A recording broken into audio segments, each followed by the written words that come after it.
Бәрі қысқыштар, атауы және қатты қайталанатын музыка сияқты азаптау құралдары туралы біледі.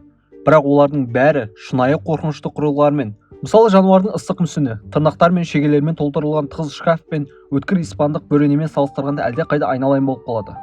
Байланыстан құрай, осы шығарылымда мен сіздерге осы және басқа да адамзат тарихындағы ең қорқынышты азаптау құрылғыларын көрсетемін. Олар сізді сөзсіз таңғалдырады. Мыс бұқа. Көптеген сарапшылар бір ауыздан мыс бұқа тарихтағы ең қорқынышты азаптау құрылғысы деп заңды түрде есептейді. Қазір бұл құрылғының қалай жұмыс жасайтынын көргенде барлығын түсінесіз. Мыс бұқа, сицилиялық бұқа немесе флоридалық бұқа деген басқа да атаулармен белгілі. Құрылғы табиғи өлшемде жасалған бұқа мүсінінен тұрады. Бұқаның қапталында немесе екі иығының арасында арнайы есік болды. Сол есік арқылы бұқаға тұтқынды немесе өлім жазасына кесілген адамды орналастыратын. Есікті жапқаннан кейін бұқаның астында от жағатын. От біртіндеп бұқаны қыздырып, ішіндегі адамға ойға сыймайтын азап алып келетін. Бұдан шығу мүмкін емес еді. Кейбір тарихшылар бұрын аумағы перфорацияланған.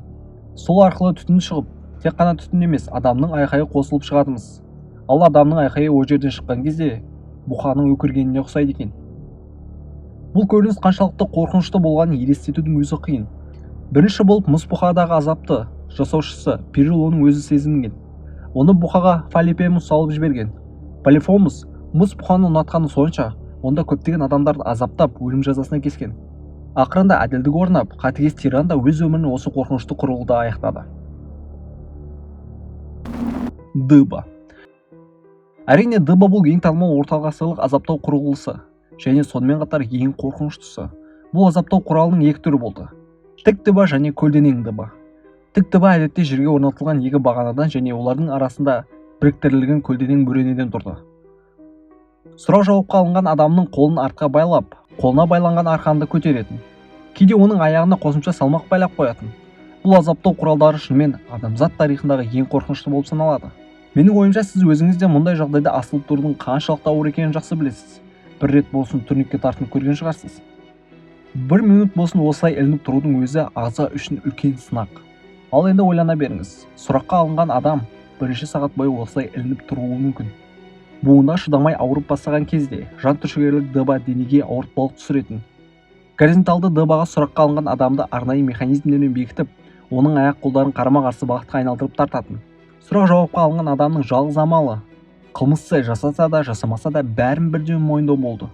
Себебі механизм жұмысын бастаған кезде оны тоқтату мүмкін емес еді. Испандық есек. Испандық есек немесе испандық жылқы. Бұл көлік құралы емес, тағы бір ортағасырлық азаптау құралы.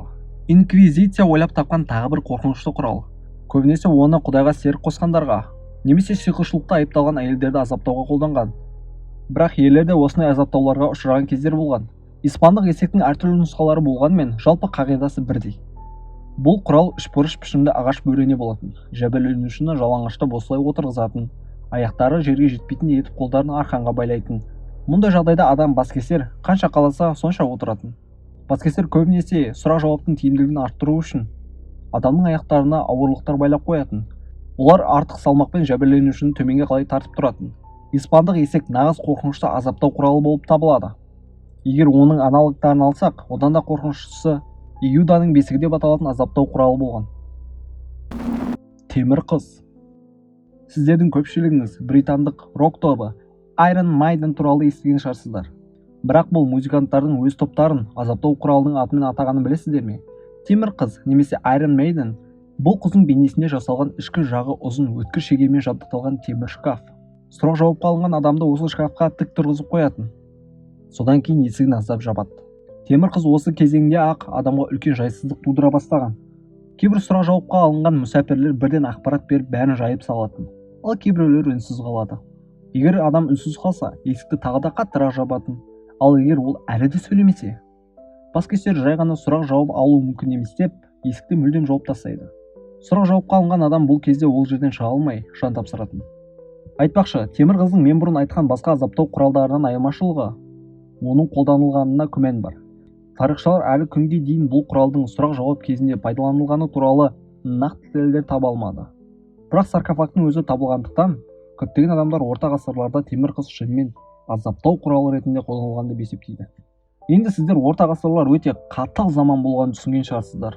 антисанитария, үздіксіз соғыстар, эпидемиялар және әрине сиқыршы деп айыпталған әйелдер. Енді олар анау айтқандай ғажап сиқыршы болмаған, бірақ белгілі бір себептермен жаза арқалап отырған. Көптеген фильмдер бойынша адамдар сиқыршыларды отқа жағып өлтіргенін жақсы біледі, бірақ орта ғасырларда сиқыршыларға қарсы қолданылған басқа да әдіс болған. Бұл әдіс шомылдыру орындығы деп аталатын. Аты сондай бейкүнә болғанымен, істеу ол өте ауыр. Бұл әйелдерге, яғни сиқыршы деп айыпталғандарға жиі қолданылатын қорқынышты азаптау құралы. Сондай-ақ күнә жасағандарға да қолданылған. Құрылғы ұзын тіреуішке байланған орындық болып, оны су қоймасының үстіне орналастыратын. Адамды орындыққа отырғызып байлап суға батыратын. Бұл әдісті инквизиторлар суық мезгілде жиі қолданады. Себебі күн суық, сәйкесінше суда өте суық болғандықтан айыпталушыға көптеген ыңғайсыздықтар алып келетін. Құдайға қарсы әрекет жасағаны үшін айыпталған адамды осы орындыққа отырғызып, біраз уақыт суға батырып, қайта көтеріп тұратын. Бұл процесс сағаттар бойы, кейде тіпті бірнеше күн бойы созылуы мүмкін еді. Азаптау қабірі. Азаптау қабірі немесе темір тор. Бұл орта ғасырларда қылмыс жасаған адамдарға қолданылатын жазаның бір түрі. Қылмыстың ауырлығына қарай азаптау торындағы мерзім белгіленетін. Темір тор кейде азаптау құралы ретінде ғана емес, өлім жазасының құралы ретінде де қолданылады. Айыпталған адамды немесе сұраққа алынатын адамды осы тар конструкцияға салатын. Кейде кейбір күнәһарларды қозғалуға мүлде мүмкіндік бермейтін тар торға салатын. Оның үстіне торды халық көп жүретін жерлерге, алаңдарға орналастыратын. Бұл жерде күнәһар тек қана көпшіліктің қатаң сынына ұшырап қана қоймай, жәбірленушілер өтіп бара жатқан адамдардың шабуылдарына да тап болатын. Дегенмен айыпталушыларға әртүрлі көкөністер немесе сондай жұмсақ заттар атуға рұқсат, тек тас лақтыруға тыйым салынған. Қосымша ыңғайсыздықты құстар мен жәндіктер тудырып, осының бәрі тордың ең қорқынышты азаптау құралдарының біріне айналдырған. Шегелері бар аяқ киімдер. Сіз қанша уақыт аяғыңыздың ұшымен тұра аласыз? Егер бұл сұраққа бірден жауап бере алмайтын болсаңыз, видеоны тоқтатып, өзіңізді тексеріп көріңіз. Қанша уақыт тұра алады екенсіз? Біреулер бірнеше секунд тұруы мүмкін, ал кейбіреулер бірнеше минут шыдай алатын шығар. Бірақ ақырында бәрібір өкшеңізді жерге түсіресіз. Орта ғасырда адамдарды шегелері бар аяқ киімдермен азаптаған кезде жағдай басқаша болды. Бұл азаптау құралы өкшелердің астында шегелері бар темір аяқ киімдер еді. Шегенің көмегімен бұралып адамның өкшелеріне кіретін. Азапталушы адамды осы аяқ киімдерге байлап қоятын. Бастапқыда бұл шыдамды болса, уақыт өте келе адамның күш қуаты таусылып, өкшесі шегелерге тиюге мәжбүр болады. Күші қалмағанда адам өзінің бар салмағымен шегені басатын. Сол кезде аяғын аман алып қалуы үшін адам бәрін айтып жіберуге мәжбүр болды. Дұғалық крест. Дұғалық крест. Бұл азаптау құралы жоғарыда айтылғандарға қарағанда зиянсыздау көрінеді. Шегелері мен өткір темірлері жоқ. Буындарды бұраушы механизмдері де жоқ. Бірақ айтис деген атпен танымал бұл құрал тарихтағы ең қорқынышты азаптау құралдарының бірі болып саналады. 15-17 ғасырларда Австрияда ойлап табылған бұл құрал адамның қолдары мен мойнын қатты қысатын металл конструкцияға ие болды.